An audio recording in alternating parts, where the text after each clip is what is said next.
نحمده ونصلي على رسوله الكريم اما بعد فاعوذ بالله من الشيطان الرجيم بسم الله الرحمن الرحيم رب اشرح لي صدري ويسر لي امري واحلل عقدة من لساني يفقهوا قولي۔ اللہ تعالیٰ کا لاکھ لاکھ شکر ہے جس نے ہمیں انسان پیدا کیا، کائنات کی ساری مخلوقات میں ہمیں عزت عطا کی۔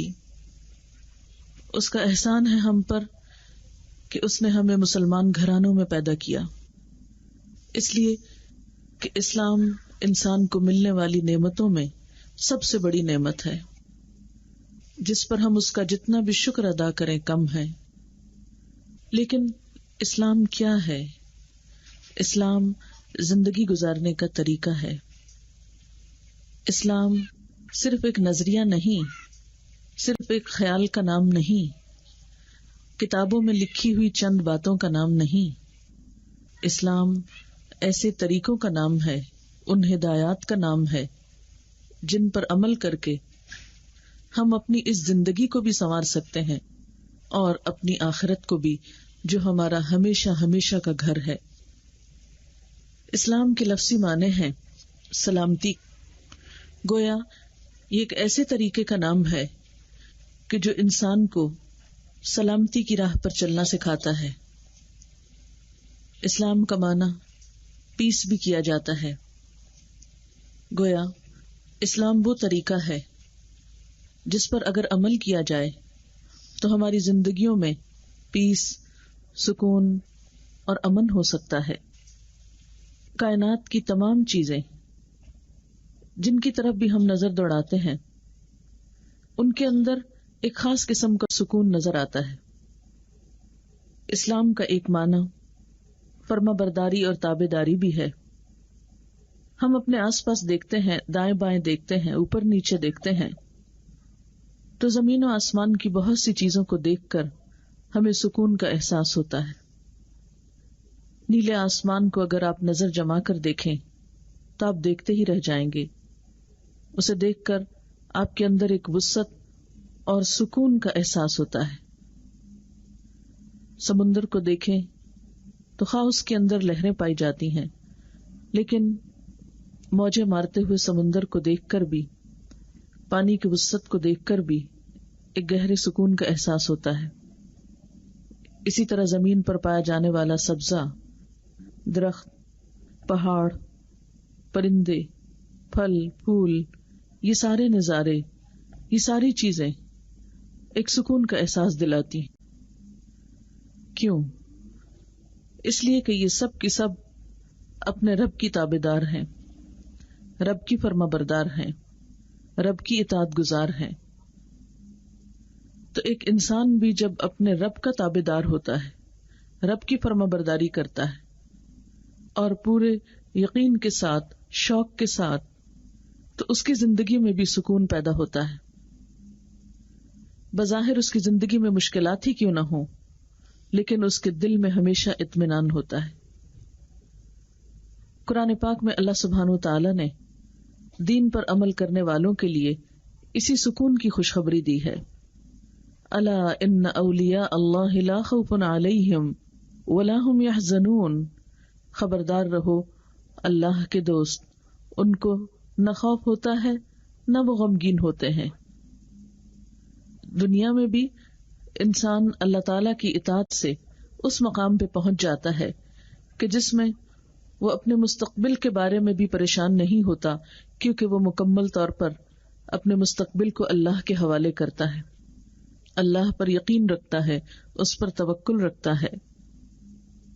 اور اسی طرح دنیا میں ہونے والے چھوٹے چھوٹے نقصانات پر اپنا نقصان نہیں کرتا، غمگین نہیں ہوتا۔ وہ بہت سے ناپسندیدہ فیصلوں کو اللہ کا فیصلہ سمجھ کر، تقدیر کا حصہ سمجھ کر قبول کر لیتا ہے، اور اللہ کے فیصلوں کے آگے سر جھکا دینا، یہی پھر انسان کے لیے باعث سکون ہو جاتا ہے کہ میرا رب مجھ پر مہربان ہے، اس کا کوئی فیصلہ میرے لیے نقصان دہ نہیں۔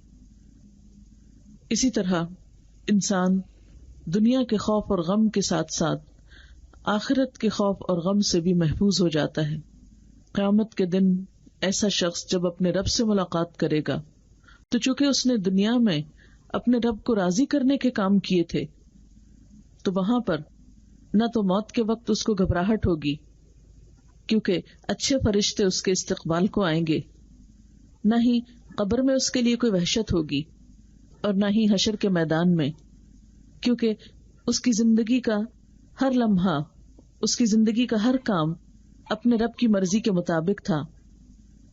جو شخص ایسی کیفیات سے گزرتا ہو، دنیا میں بھی وہ اس اطمینان کو محسوس کر سکتا ہے اور مرنے کے بعد بھی کرے گا۔ لیکن اگر اس دنیا میں ہم اپنے رب کے فیصلوں پر مطمئن نہیں ہوتے، دنیا میں ہم اپنے آپ کو اللہ کے سپرد نہیں کرتے اور اپنی مرضی کے مطابق زندگی بسر کرنا چاہتے ہیں، تو یاد رکھیے یہ دنیا ہماری بنائی ہوئی تو ہے نہیں کہ جس میں ہماری مرضی چل سکے۔ یہ تو جس کی بنائی ہوئی ہے اسی کے مرضی کے مطابق ہی سب کام ہوں گے۔ اس لیے ہمارے لیے اس کے بغیر کوئی چارہ نہیں کہ ہم اپنے آپ کو اللہ کے حوالے کر دیں، اس کی اطاعت کریں، اس کی فرما برداری کریں، ان کاموں میں بھی جو ہماری مرضی کے مطابق ہیں، جن کو ہمارا دل چاہتا ہے، اور ان کاموں میں بھی اپنے آپ کو اللہ کے حوالے کر دیں جن کاموں میں ہمارا دل نہیں چاہتا، جو ہماری مرضی اور خواہش کے خلاف ہوتے ہیں، لیکن وہ اللہ کی پسند کے کام ہوتے ہیں۔ زندگی کے سفر میں ایسے ہی بہت سی چیزوں میں انسان کے اوپر بہت سی کیفیات گزرتی ہیں۔ انسان محض اس گوشت پوشت کا مجموعہ نہیں، صرف ہڈیوں کے ڈھانچے پہ گوشت ہی نہیں پہنایا گیا۔ اللہ تعالیٰ نے انسان کو مختلف چیزوں کا مجموعہ بنایا ہے۔ انسان کے اندر دل بھی ہے، دماغ بھی ہے، سوچ بھی ہے، انسان کے اندر خواہشات اور جذبات بھی ہیں، خیر کا جذبہ بھی ہے اور اس کے اندر شر بھی ہے۔ فَأَلْهَمَهَا فُجُورَهَا وَتَقْوَاهَا، انسان کے اندر فجور بھی ہے اور تقوی کی صلاحیت بھی ہے۔ اب یہ ہر شخص پر منحصر ہے کہ وہ اپنے خیر کی قوت کو بڑھاتا ہے یا شر میں آگے جاتا ہے۔ بہرحال یہی ہر انسان کا ایک امتحان ہے کہ اس دنیا میں رہتے ہوئے ان دونوں آپشنز میں سے کون سی آپشن کو لیتا ہے۔ تو بہرحال انسان کے اوپر گزرنے والی کیفیات، انسان کے دل میں اٹھنے والے خیالات اور انسان کے ذہن میں پیدا ہونے والی سوچیں، ان سب چیزوں کا اگر جائزہ لیا جائے تو انسان رنگا رنگ چیزوں کا مجموعہ ہے، اور کچھ کیفیات تو ایسی ہوتی ہیں انسان جن پر قابو پا لیتا ہے، لیکن کچھ چیزیں انسانی نفس کے اندر ایسی ہوتی ہیں کہ جن کی اصلاح کے لیے انسان کو باقاعدہ کوشش کرنی پڑتی ہے۔ وہ کون سی خرابیاں ہیں، وہ کون سی خواہشات ہیں جو انسان کے لیے نقصان دہ بھی ہیں اور جن کو انسان کے اندر سے نکالنے کے لیے اور ان کو درست رنگ میں ڈھالنے کے لیے انسان کو باقاعدہ کوشش کرنی پڑتی ہے۔ تو ایسی ہی چیزوں میں سے ایک چیز انسان کے اندر پایا جانے والا حسد کا مادہ ہے۔ کہا جاتا ہے کہ حسد وہ کیفیت ہے یا وہ گناہ ہے کہ جو سب سے پہلے آسمان پر ہوا اور زمین پر بھی سب سے پہلے اسی کا ارتکاب ہوا۔ آسمان پر کس طرح کہ اللہ تعالیٰ نے جب آدم علیہ السلام کو پیدا کیا تو اس سے پہلے زمین پر جنات رہا کرتے تھے۔ انسان کی آمد پر، انسان کی پیدائش پر جنوں کے سردار یا جنوں کے بڑے ابلیس کو حسد ہوا۔ اللہ تعالیٰ نے جب باقی مخلوق کو یہ حکم دیا کہ وہ انسان کو سجدہ کریں، خاص طور پر فرشتوں کو اور اس کے ساتھ ساتھ جنات کو بھی، تو ابلیس نے سجدے سے انکار کر دیا۔ اس انکار کی کیا وجہ تھی؟ انسان سے پایا جانے والا حسد۔ اور اس وقت ابلیس نے کہا تھا کہ میں کیوں سجدہ کروں، انا خیر منہ، میں اس سے زیادہ اچھا ہوں، خلقتنی من نار وخلقتہ من طین، کہ مجھے تو نے آگ سے بنایا اور اس کو مٹی سے بنایا۔ اور اصل جلن کس بات کی تھی کہ اس کو مجھ پر فضیلت کیوں ملی، اس کو میرے مقابلے میں بڑا کیوں سمجھا گیا یا بڑا کیوں قرار دیا گیا۔ جیسے عموماً ایک بچے کی پیدائش کے بعد دوسرا بچہ آتا ہے تو پہلا بچہ دوسرے بچے کو ماں کی گود میں بیٹھنے ہی نہیں دیتا، اس کو دھکیلتا ہے، اس کو نکالتا ہے کہ اس جگہ مجھے بیٹھنا ہے، یہ تو میری ماں کی گود تھی، تم کہاں سے آ گئے. اور بعض اوقات آپ نے دیکھا ہوگا کہ کچھ بچوں کے اندر یہ مادہ اتنا زیادہ ہوتا ہے کہ وہ چھوٹے بچے کو نقصان تک پہنچاتے ہیں. حالانکہ بچے تو بہت معصوم ہوتے ہیں، بہت چھوٹے ہوتے ہیں، لیکن حسد کا مادہ بچوں کے اندر بھی ہوتا ہے. حسد، جس کو عام زبان میں جیلسی کہتے ہیں، دنیا میں انسان کے آنے کے بعد بھی یہ بہت بڑے بڑے جرائم کا سبب بنا. دنیا میں پہلا قتل حسد ہی کی وجہ سے ہوا تھا. آپ جانتے ہیں کہ آدم علیہ السلام کے 2 بیٹے تھے، حابیل اور قابیل. ان دونوں نے اللہ کی راہ میں ایک قربانی کی. حابیل کی قربانی قبول ہوئی لیکن قابیل کی قربانی قبول نہ کی گئی. اس بنا پر قابیل کو حابیل سے حسد ہوا اور نتیجتاً اس نے اپنے ہی بھائی کو قتل کر دیا. بعد میں اسے ندامت تو بہت ہوئی، لیکن حسد کی وجہ سے اس کے اندر ایسا منفی مادہ پیدا ہوا، شر نے اتنا زور پکڑا کہ اس نے اپنے ہی بھائی کو مار ڈالا. آج بھی اگر ہم دیکھیں تو ہمارے خاندانی تعلقات میں، ازدواجی تعلقات میں، سوسائٹی میں، کاروباری تعلقات میں عموماً جو چیز بہت خلل ڈالتی ہے، پریشانی کا باعث بنتی ہے، تعلقات کی خرابی کا باعث بنتی ہے، وہ انسان کے اندر پایا جانے والا حسد ہی کا مادہ ہے. تو اس کے بارے میں کچھ گفتگو ہم کریں گے، خاص طور پر تاکہ ہم اپنے اندر کی اس بیماری کو سمجھ سکیں، اس کی شناخت کریں، اور پھر ان طریقوں کو معلوم کریں کہ جس سے ہم اپنے اندر سے تو کم از کم اس گندگی کو دور کریں. اور پھر اگر ہمارے ساتھ کوئی حسد کر رہا ہے تو اس کے ساتھ ہمارا معاملہ کیسے ہو اور اس مشکل کا مقابلہ ہم کس طرح کریں. تو چند باتیں اس کے حوالے سے آپ کے ساتھ کرنا چاہوں گی. پہلی بات تو یہ کہ حسد ہے کیا، یعنی حسد کیا ہوتا ہے، حسد کی پہچان کیا ہے.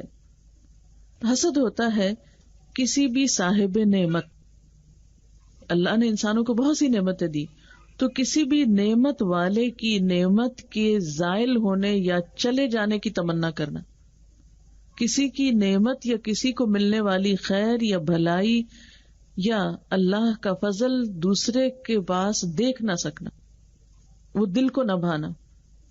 اور صرف اتنا ہی نہیں کہ دل کو نہیں بھا رہا، دل کو اچھا نہیں لگ رہا، بلکہ اس کے ساتھ یہ کوشش بھی ہو رہی ہے کہ کسی طرح وہ نعمت جس کو ملی ہے اس سے چھن جائے، اس سے ختم ہو جائے. بعض اوقات تو یہ کیفیت صرف دل تک ہوتی ہے، لیکن بعض اوقات یہ پھر دل سے آگے نکل کر عمل میں بھی ڈھل جاتی ہے، اور انسان اس وقت تک چین سے نہیں بیٹھتا جب تک کہ دوسرے کو نقصان نہ پہنچا چکے. اب سوال یہ پیدا ہوتا ہے کہ حسد کس کس سے کیا جاتا ہے، کون کون حسد کا شکار ہوتا ہے. اس بارے میں آپ صلی اللہ علیہ وسلم نے ہمیں خبردار کیا. آپ نے فرمایا، اپنے ارادوں کی تکمیل میں رازداری سے کام لیا کرو، کیونکہ ہر صاحب نعمت حسد کیا جاتا ہے. یعنی جس کو بھی کوئی نعمت ملے گی اس سے ضرور حسد کیا جائے گا. اور یہ عام روزمرہ زندگی کا تجربہ اور مشاہدہ ہے کہ اگر ایک انسان کو اللہ کی طرف سے کوئی خاص خوبی مل جاتی، جسے کہتے ہیں نا گاڈ گفٹڈ ہونا، کچھ چیزیں تو انسان کوشش سے حاصل کر لیتا ہے، لیکن کچھ چیزیں اللہ تعالیٰ کی طرف سے ملتی ہیں، اس میں انسان کا اپنا کچھ خاص کمال نہیں ہوتا. مثلاً حسن ایک ایسی دولت ہے کہ جو اللہ تعالیٰ ہی دیتا ہے. اب کسی انسان کے حسن کو دیکھ کر یا کسی انسان کے حسن سے جل کر دوسرا اس کو نقصان پہنچانے پہ تل جائے تو یہ حاسد جس سے حسد کر رہا ہے اس کو ہی نقصان نہیں دے رہا، بلکہ اسے اللہ تعالیٰ سے بھی ایک شکوہ ہے، اور وہ ایک طرح سے اللہ تعالیٰ کی تقسیم پہ راضی نہیں، اور یوں نتیجتاً اپنے آپ ہی کو نقصان دے رہا ہے. اور آپ نے دیکھا ہوگا کہ بعض اوقات لوگ دوسروں پہ تیزاب پھینک دیتے ہیں یا دوسروں کو کسی نہ کسی طرح نقصان پہنچاتے ہیں کہ دوسرا اس نعمت سے محروم ہو جائے. اسی طرح صاحب مال، کیونکہ رزق کی تقسیم اللہ کی ہوتی ہے. ان اللہ یرزق من یشاء بغیر حساب، اللہ جس کو چاہتا ہے رزق دیتا ہے بغیر حساب کے، بلا حساب. تو بات یہ ہے کہ جس کے پاس بھی اللہ کا کوئی فضل ہوگا، جس کے پاس بھی اللہ تعالی کی طرف سے کوئی نعمت ہوگی، وہ حسد کیا جائے گا۔ قرآن پاک میں اللہ تعالیٰ فرماتے ہیں ام یحسدون الناس علی ما آتاہم اللہ من فضلہ، یا وہ لوگوں سے اس بنا پہ حسد کرتے ہیں کہ جو اللہ نے ان کو اپنے فضل سے دے رکھا ہے تو وہ کیوں دیا ہے، یعنی مراد یہ کہ وہ دوسروں کو کیوں ملا ہے۔ اور قرآن پاک میں بنی اسرائیل کی آپ صلی اللہ علیہ وسلم سے حسد کی مثالیں بہت سی ملتی ہیں۔ تاریخ میں بہت سے واقعات ملتے ہیں کہ بنی اسرائیل جو حضرت موسیٰ علیہ السلام کی قوم تھی، جن کے پاس کتاب تھی، بہت سے انبیاء ان میں آئے جنہوں نے ان کی اصلاح کی کوشش کی، لیکن آپ صلی اللہ علیہ وسلم جب ان کی اپنی نسل میں نہیں آئے، بنی اسماعیل میں آئے، تو وہ ان سے حسد کرنے لگے کہ یہ نعمت دوسرے خاندان کو کیوں مل گئی، یہ نبوت کی نعمت اور آخری نبی کی آمد جو تھی وہ ہمارے ہی خاندان میں ہونی چاہیے تھی، اور اس بنا پر وہ آپ پر ایمان ہی نہیں لائے اور حق سے محروم رہے، اور پھر طرح طرح کے کوششیں کرتے رہے آپ صلی اللہ علیہ وسلم کی دشمنی میں، آپ کو نقصان پہنچانے کے لیے، آپ کو قتل کرنے کے لیے، آپ کو اذیتیں دینے کے لیے۔ تو تاریخ میں اور قرآن پاک میں حسد کی ایک بہت بڑی مثال ملتی ہے جس سے انسان اس معاملے کو بہتر طریقے پر سمجھ سکتا ہے۔ لیکن اگر دیکھا جائے تو حسد کرنے والا کیا کر رہا ہے؟ اللہ کے فیصلے پہ ناراضگی کا اظہار کر رہا ہے۔ اسی لیے ایک روایت میں آتا ہے حضرت زکریا علیہ السلام نے فرمایا کہ اللہ تعالیٰ فرماتا ہے حاسد میری نعمت کا دشمن ہے اور میرے فیصلے پر غصہ کرتا ہے، اور جو کچھ میں نے اپنے بندوں کے درمیان تقسیم کیا ہے اس سے خوش نہیں ہوتا، یعنی وہ اللہ کی تقسیم پہ راضی نہیں ہوتا۔ اب عام طور پر ہوتا یہ ہے کہ ہم دوسروں کے اندر پائی جانے والی خامیوں کا تو خوب جائزہ لیتے ہیں، لیکن اپنے اندر کی خامی کو بھول جاتے ہیں۔ اس لیے زیادہ بہتر بات یہ ہے کہ ہم میں سے اس وقت ہر شخص اپنے دل کا جائزہ لے، اپنے آپ کو پہچانے کہ کہیں یہ خرابی یا یہ بیماری اس کے اندر تو نہیں، کہیں یہ چیز میرے اپنے اندر تو نہیں کہ میں کسی سے حسد کرتی ہوں، کیونکہ حسد بنیادی بیماریوں اور بنیادی خرابیوں میں سے ہے جس کے بعد بہت سی بیماریاں اور بہت سی برائیاں اور گناہ وجود میں آتے ہیں۔ اگر یہ ختم ہو جائے تو انسان بہت سے برے کاموں سے آزاد ہو جائے۔ اگر دیکھا جائے تو ہر انسان کے اندر کسی نہ کسی درجے پر تھوڑی یا زیادہ یہ بیماری ضرور ہوتی۔ کچھ لوگ اس پہ قابو پا لیتے ہیں اور اپنے آپ کو اچھے کاموں میں لگا لیتے ہیں، اور کچھ لوگ اس کا شکار ہو جاتے ہیں۔ اب اگر اپنے آپ کو ہمیں ٹیسٹ کرنا ہو، اپنی بیماری کا خود اندازہ کرنا ہو تو ہمیں کیا کرنا ہوگا؟ اب دیکھیں کہ جیسے جسمانی بیماریاں ہوتی ہیں تو ان کا جائزہ لینے کے لیے ہم کیا کرتے ہیں؟ جب بلڈ ٹیسٹ کراتے ہیں، بخار ہو تو تھرمو میٹر لگا کے دیکھتے ہیں، بلڈ پریشر ناپنے کے لیے بھی آلہ ہے۔ تو اسی طرح روحانی بیماریوں کو پرکھنے کے لیے بھی کچھ معیار ہیں، کچھ ایسے ذرائع ہیں کہ جس سے ہم یہ دیکھ سکتے ہیں کہ کوئی خرابی یا بیماری ہمارے اندر تو نہیں، یا اس کا شکار ہم تو نہیں ہو گئے۔ اور آپ دیکھیے کہ جیسے جسمانی بیماریاں ہوتی ہیں نا، اگر ان کا علاج نہ کیا جائے تو وہ بڑھتی چلی جاتی، پھیلتی چلی جاتی، اور پھر ایک وقت آتا ہے کہ وہ انسان کی ہلاکت کا سبب بنتی، موت کا سبب بنتی۔ بالکل اسی طرح انسان کے اندر کی روحانی بیماریاں اگر ان کا علاج نہ کیا جائے تو ایک وقت ایسا آتا ہے کہ وہ انسان کو اپنے اندر پوری طرح لپیٹ لیتی ہے اور انسان کی ایمانی ہلاکت کا سبب بنتی ہے۔ اس لیے اپنے اندر اس بیماری کو پہچاننا اور اس کا علاج کرنا بے حد ضروری ہے، اس میں انسان کا اپنا ہی فائدہ ہے۔ تو اب سوال یہ پیدا ہوتا ہے کہ پہچان کیسے ہو بیماری کی؟ سب سے پہلی بات تو یہ کہ اپنا جائزہ لیں ان مواقع پر جب آپ کسی کو بھی نعمت کی حالت میں پاتے، کسی کو بھی جب کوئی چیز ملتی ہے تو اس وقت آپ کے دل کی کیفیت کیا ہوتی؟ کیا آپ خوش ہوتے ہیں یا غمگین ہوتے ہیں، یا آپ اس وقت جل کوڑ رہے ہوتے ہیں، یا آپ سے برداشت نہیں ہوتی، یا پھر یہ کہ آپ فوراً یہ تدبیر بھی کرنے لگتے ہیں کہ کس طرح یہ اس سے دور ہو اور کب دور ہو. کیونکہ عام طور پر ایسا ہوتا ہے نا، جب کسی کو کوئی خوشی ملتی ہے تو ہم کہتے ہیں ہاں چند دن کی بات ہے، مزے کر لے، پھر دیکھتے ہیں کیا ہوتا ہے. اس وقت اس طرح کہہ کے بھی اپنے آپ کو تسلی دے دیتے ہیں، یا فوراً دوسرے کے اندر کوئی خامی تلاش کرنے لگتے ہیں، یا اس کو لیٹ ڈاؤن کرنے لگتے ہیں، یا اس کا کوئی نقصان ہو جائے تو اس پہ بہت خوش ہوتے، مطمئن ہوتے، شکر ہے اگر یہ اس کو ملا تو وہ فلاں چیز چھینی بھی تو صحیح. یا اس کو ماضی میں ملنے والے کسی نقصان سے کمپیئر کر لیتے ہیں کہ اچھا کیا ہوا اگر آج اس کو یہ ملا، کل تو اس کے ساتھ ایسا اور ایسا تھا. اس قسم کی گفتگو اور اس قسم کے جذبات جو ہیں یہ حسد پر مبنی ہے. پھر اپنے آپ کو پرکھنے کا ایک طریقہ یہ بھی ہے کہ اگر کسی کی تعریف کہیں کی جا رہی ہو تو اس وقت ہمارا حال کیا ہوتا ہے، اور تعریف بھی اپنے ہی کسی قریبی کی، کیونکہ حسد جو ہوتا ہے وہ قریب کے لوگوں میں زیادہ ہوتا ہے بنسبت دور کے.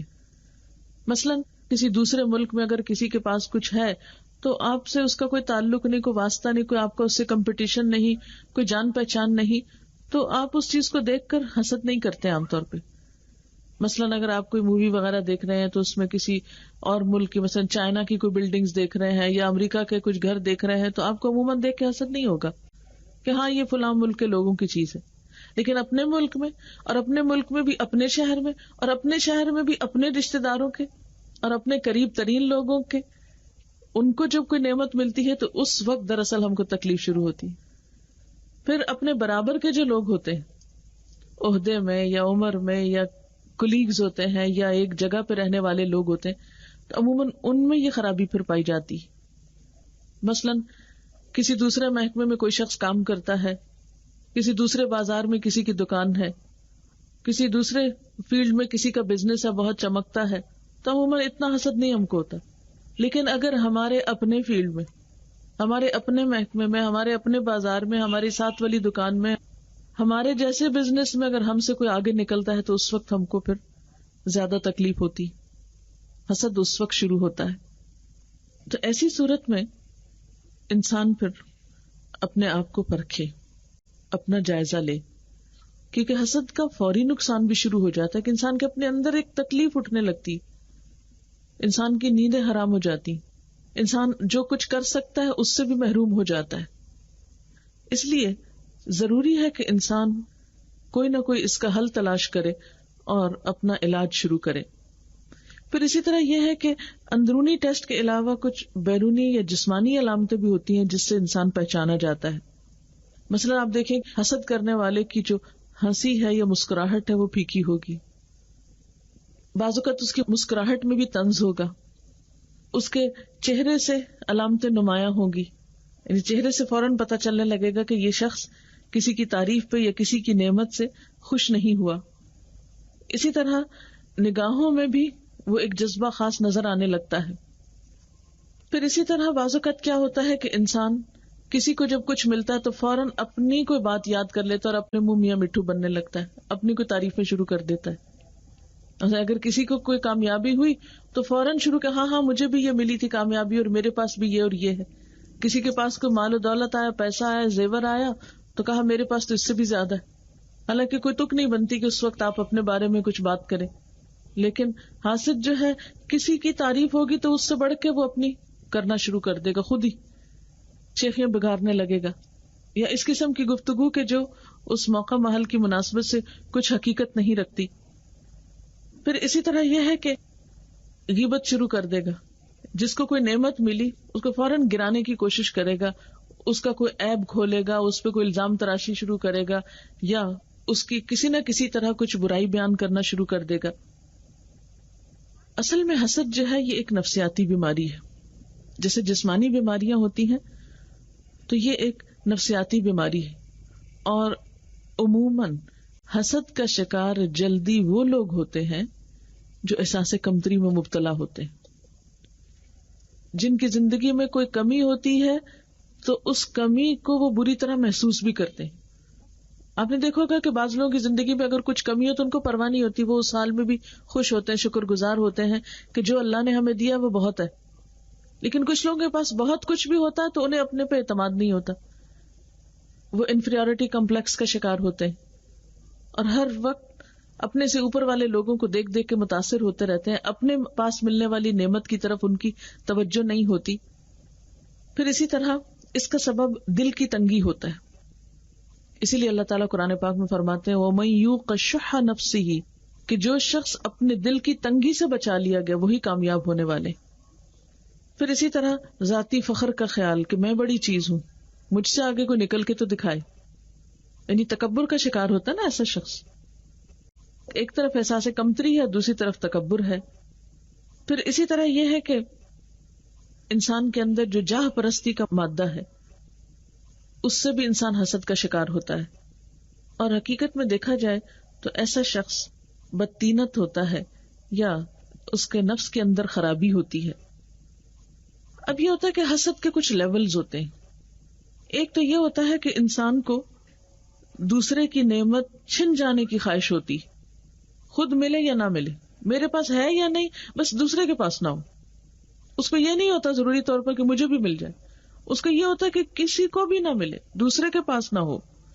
اور یہ مذموم ترین قسم ہے حسد کی. یعنی اس کو اپنے لیے بھی فضل خیر بلائی کی کوئی فکر نہیں، نہ ضرورت ہے، بس اس کو نہیں اچھا لگتا کہ کوئی شخص خوش ہو. یعنی کچھ لوگ اتنے جلے کوڑھے سڑے رہتے ہیں کہ کسی کا مسکرانا ان کو اچھا نہیں لگتا، کسی کا بات کرنا اچھا نہیں لگتا، کسی کے اندر کوئی بھلائی ان کو پسند نہیں آتی، ہر وقت ان کا موڈ آف ہی رہتا ہے. پھر اسی طرح حسد کی ایک اور قسم یہ ہوتی ہے، ایک لیول یہ ہوتا ہے کہ انسان یہ خواہش کرے کہ دوسرے کی نعمت چھن جائے اور وہ اس کو مل جائے. یعنی پہلے درجے میں اس کو یہ خواہش نہیں ہوتی کہ مجھے ملے یا کسی کو ملے، وہ کہتا بس اس کے پاس نہ ہو. دوسری قسم یہ ہوتی ہے کہ انسان کیا چاہے کہ اس سے چھن کے مجھے ملے، حالانکہ اللہ تعالیٰ نے ہمیں کیسے کہا ہے کہ تم اللہ سے مانگو، تم اس بات کی تمنا نہ رکھو کہ دوسرے کی چھن کے مجھے ملے. اللہ تعالیٰ کے خزانے تو بہت وسیع ہیں.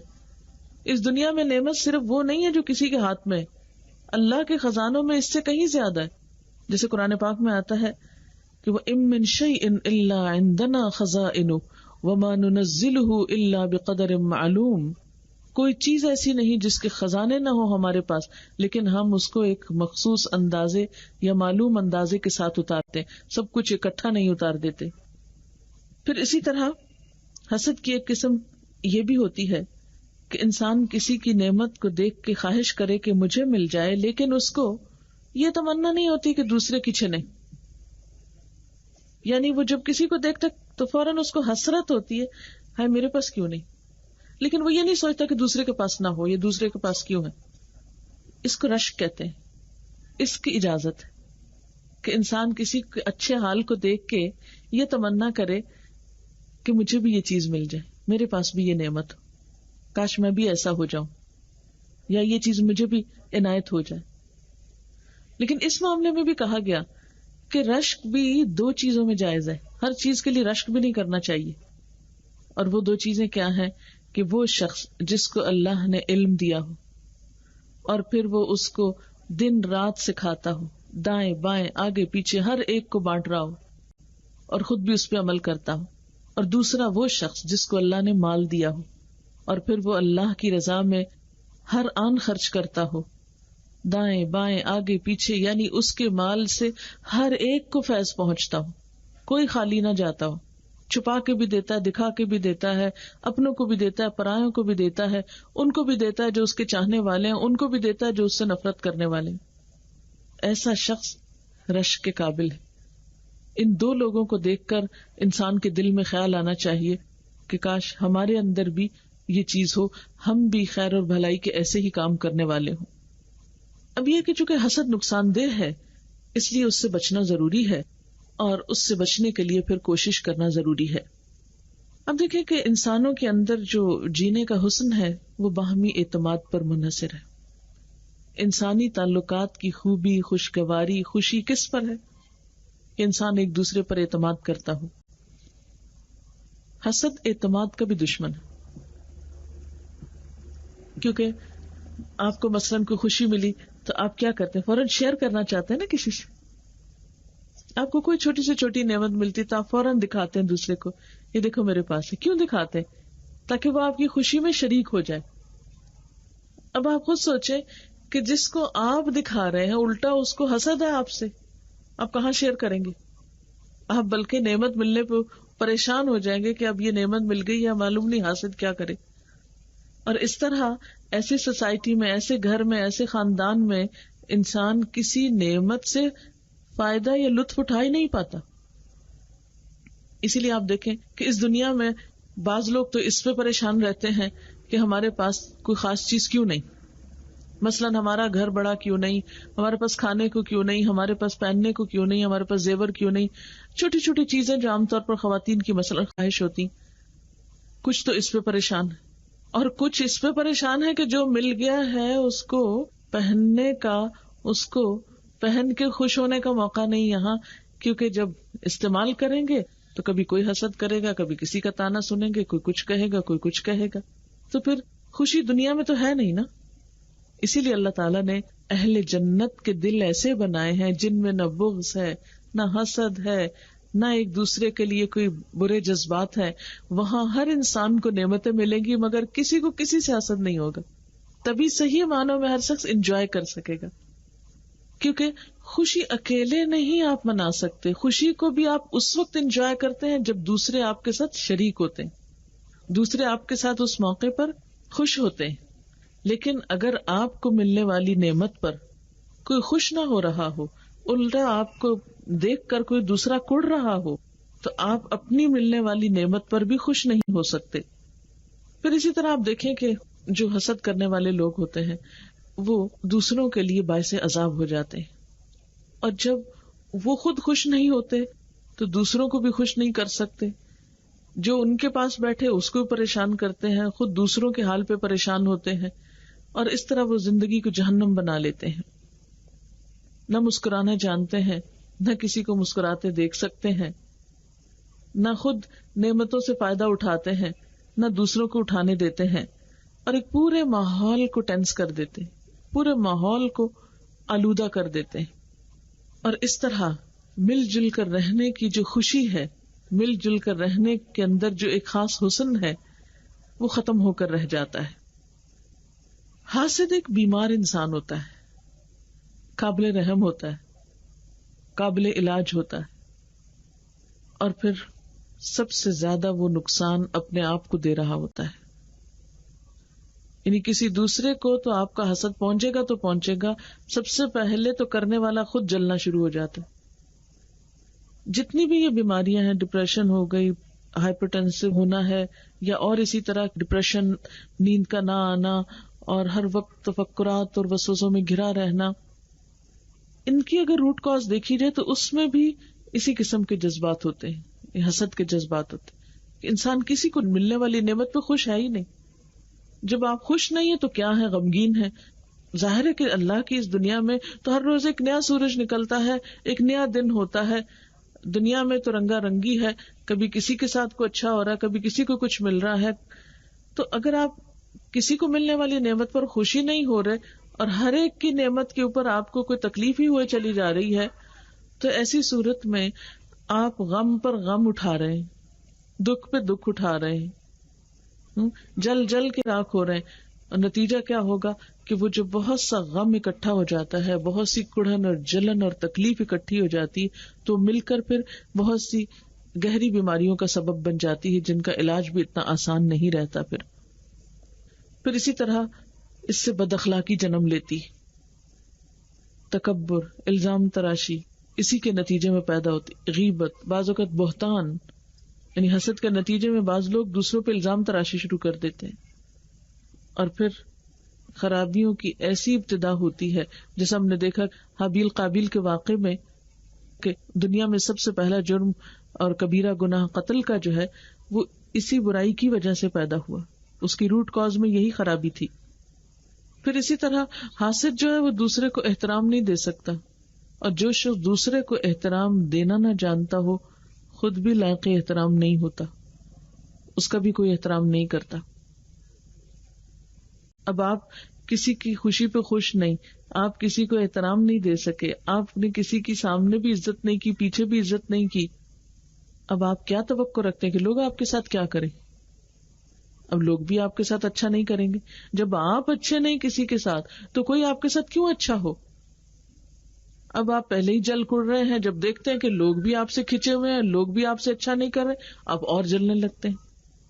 اور پھر کیا ہوتا ہے کہ ایک مصیبت دوسری مصیبت کو دعوت دیتی ہے اور انسان پریشانیوں پر پریشانیوں کا شکار ہوتا چلا جاتا ہے.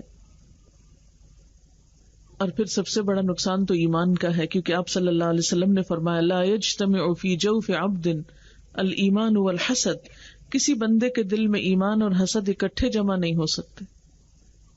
ایمان کا دشمن ہے یہ.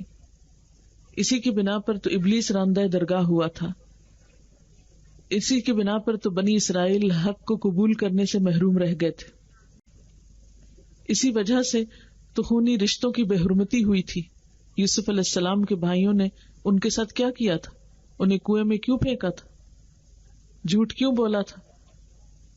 قتل کے منصوبے کیوں بنا رہے تھے؟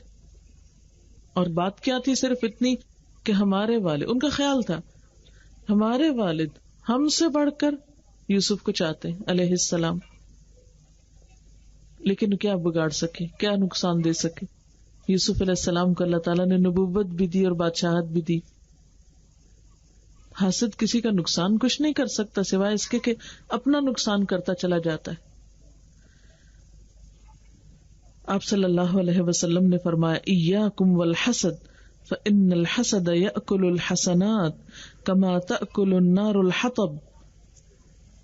خبردار حسد سے بچنا، کیونکہ حسد نیکیوں کو اس طرح کھا جاتا ہے جس طرح آگ سوکھی لکڑیوں کو کھاتی ہے. جلتی آگ میں اگر آپ لکڑیاں ڈالیں تو تھوڑی دیر میں راکھ ہی ملے گی آپ کو، جل بھن کے سب کچھ ختم ہو جائے گا.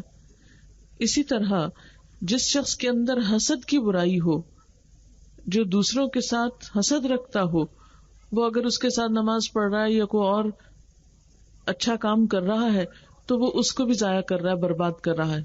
کیونکہ ایسا شخص بدگمانی کا شکار ہوگا، وہ نیکیوں کو ضائع کرنے کا سبب بنی، غیبت کا شکار ہوگا، دوسروں کی برائیاں کرے گا، الزام تراشی کرے گا، پھر دوسرے کو اذیت دینے کی کوشش کرے گا، اس کو ٹارچر کرے گا، اس کا مذاق اڑائے گا، اس کی توہین کرے گا، بے عزتی کرے گا.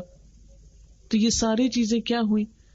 کرتے کرتے انسان کے لیے ہلاکت میں پڑنے کا سبب. نیکیاں تو سب کچھ جل گئی. اب آپ خود سوچیں کہ عموماً دنیا کا جب چھوٹا سا بھی کوئی نقصان ہوتا ہے تو ہمیں کس قدر پریشانی ہوتی ہے. اگر راہ جاتے ہوئے آپ کی جیب کٹ جائے تو آپ دیکھیں آپ کا حال کیا ہوتا ہے. خدا نخواستہ آپ کی کوئی ایک چھوٹی سی رنگ گم ہو جائے تو آپ دیکھیں کہ کتنی بے چینی لگے گی. سارا دن کوئی اور کام سوجے گا ہی نہیں، ہر تھوڑی دیر بعد دل میں خیال آئے گا وہ میری رنگ پتہ نہیں کہاں گئی، خدا جانے کہاں رکھ بیٹھے. قیمتی گھڑی اتار کے کہیں رکھ بیٹھے، آپ بھول جائیں اپنے ہی ہاتھوں رکھ کے، تو آپ دیکھیں گے آپ کو کہیں چین نہیں آئے گا، وہ میری گھڑی گم گئی، مطلب بہت قیمتی تھی. تھوڑی تھوڑی دیر بعد دل میں یہی بچار آتا رہے گا. اب آپ خود سوچیں کہ دنیا کے تو چھوٹے چھوٹے نقصان پہ، ایک رنگ کے گمنے پہ، گھڑی کے گمنے پہ، چند روپے کے گمنے پہ ہمارا اتنا برا حال ہو جاتا ہے، تو کہاں حسد کر کے انسان اپنی ساری نیکیوں کو برباد کر دے، گما بیٹھے، ستیہ ناش کر دے، تو اس پر اس کو کوئی بھی احساس نہ ہو کہ وہ کسی مصیبت کا شکار یا اس کا کچھ نقصان ہو رہا ہے. اور سب سے بڑی بات یہ کہ انسان کے جو دین کا نقصان ہوتا ہے حسد کی وجہ سے، اس کا تو پھر کوئی مداوع ہو نہیں سکتا الا یہ کہ انسان اپنی اس کیفیت سے باہر نکلے. آپ صلی اللہ علیہ وسلم نے فرمایا تمہاری طرف پچھلی قوموں کی بیماریاں حسد اور بغض سرایت کر آئیں گی جو مونڈ ڈالیں گی. میں نہیں کہتا کہ یہ بالوں کو مونڈنے والی ہیں، بلکہ یہ تو دین کو مونڈ دیں گی. یعنی حسد جیسی بیماری اگر مسلمانوں کے بیچ میں آ گئی تو کیا ہوگا؟ دین کا صفایا ہو جائے گا. اور آپ نے دیکھا ہوگا کہ بعض اوقات اچھے خاصے دیندار لوگ ایک دوسرے سے حسد کرنے لگتے ہیں. نیکی کے میدان میں رشک تو جائز ہے لیکن حسد جائز نہیں.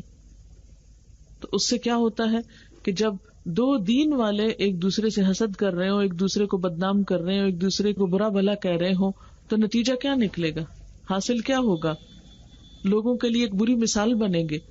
لوگ دین کو ہی چھوڑ دیں گے، وہ کہیں گے ہم نے دیکھ لیا بہت دیندار، بہت نمازیں پڑھنے والے. اور پھر یہ کہ حسد ایک ایسی چیز ہے نا کہ جو چھپی نہیں رہ سکتی، ہوتا دل میں لیکن انسان کے رویے سے ظاہر ہو جاتا ہے. انسان کی گفتگو سے، انسان کے عمل سے، انسان کی سرگرمیوں سے. اصل میں حاسد کی کیفیت کچھ ایسی ہوتی ہے کہ جیسے وہ ہوپ لیس بھی ہوتا ہے اور ہیلپ لیس بھی ہوتا ہے. اس کی زندگی میں امید کی کمی بھی ہوتی ہے، ورنہ اگر اسے اللہ سے امید ہو تو وہ حسد کو چھوڑ کے اللہ تعالیٰ سے اس کا فضل مانگنا شروع کر دے. اور ہیلپ لیس اس طرح ہو جاتا ہے کہ بعض اوقات یہ بیماری اس پہ اتنا زبردست اٹیک کرتی ہے کہ وہ خود بھی اس سے باہر نہیں آ پاتا. اسی لیے مسلمانوں کو کیا سکھایا گیا ہے کہ ایک دوسرے کو تھام کے رکھو. والعصر ان الانسان لفی خسر، قسم ہے زمانے کی، یقیناً انسان نقصان میں ہے، سوائے ان لوگوں کے جو ایمان لائے اور جنہوں نے اچھے کام کیے اور جنہوں نے ایک دوسرے کو حق کی تلقین کی اور ایک دوسرے کو صبر کی تلقین کی. اگر ہم دیکھتے ہیں کہ کسی دوسرے کے اندر ایسی کوئی خرابی ہے، اور کیسے پتہ چلتا خرابی کا؟ کہ ایسا شخص ہر وقت آپ کے پاس آ کے دوسروں کی برائیاں کرتا رہے گا. فلاں نے میرے ساتھ ایسا کیا، فلاں تو ایسا ہے، ویسا ہے، ویسا. اور اگر دیکھا جائے، بعض اوقات غور کیا جائے تو وہی رقابت کے رشتے ہوں گے کہ اصل میں خرابی اور کچھ نہیں سوائے اس کے کہ وہ ایک رقابت آپس میں چل رہی ہے، ایک مقابلے کی کیفیت ہے، اور اس کی وجہ سے یہ سب کچھ اگلا جا رہا ہے. کیونکہ ہوتا ہے نا کہ جب آگ اندر ہوتی ہے تو وہ اگل کے باہر بھی تو آ جاتی ہے نا، وہ دوسروں کو بھی جلانے لگتی، دوسروں کے لیے بھی تکلیف کا سبب بنتی. آپ صلی اللہ علیہ وسلم نے فرمایا، 2 بھوکے بھیڑیے بکریوں کو اتنا نقصان نہیں پہنچا سکتے جس قدر مال کی حرص اور حسد مسلمانوں کے دین کو برباد کرنے والا ہے. کچھ خرابیاں ایسی ہوتی ہیں نا انسان کے اندر جو صرف اس کو خود ہی نقصان دیتی، صرف اس کی اپنی ذات کے نقصان کا سبب بنتی. لیکن کچھ بیماریاں اور کچھ خرابیاں اور کچھ عیب ایسے ہوتے ہیں کہ جس سے انسان کی صرف اپنی ذات کو نہیں بلکہ اس کے ساتھ ساتھ پورے دین کو بھی نقصان ہوتا ہے.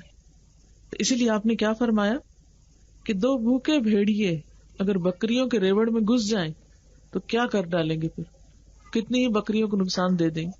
فرمایا وہ اتنا نقصان نہیں دیں گے جتنا مال کی حرص اور حسد مسلمانوں کے دین کو برباد کرنے والا ہے.